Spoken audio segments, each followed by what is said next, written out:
मला असं वाटतं की लग्नानंतर लग्न झाल्या पॅन्डेमिक झालं.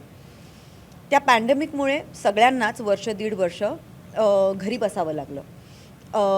त्या काळात जेव्हा मी घरी बसले होते तेव्हा मला असं झालं की एकतर मी आनंदी नाही आहे. मला आत्ता जे ऑफर होतं आहे कलाकार म्हणून त्यात मी आनंदी नाही आहे.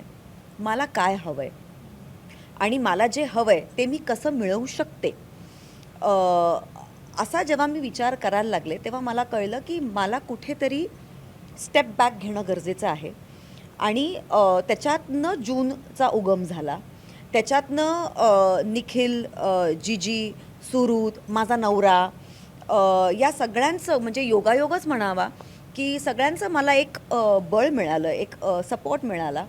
आणि माझं आता असं झालं आहे की कमी काम पण मनासारखं काम. आणि उगाच मी प्रोड्युसर आहे म्हणून अख्खी फिल्म माझ्याच अवतीभोवती असंही नाही आहे. कारण मला ते नाही आहे. मला म्हणजे you have seen the film, तुला माहिती आहे की she is the backbone of the film. माझा बॉल माझी बॅट. अजिबात नाही, she is the backbone of the film. पण आज मला मला हेच सांगायचं आहे की चांगल्या स्टोरी टेलिंगमध्ये, चांगल्या कॅरेक्टर्समध्ये माझा विचार व्हायला पाहिजे, एवढंच एक म्हणणं आहे माझं.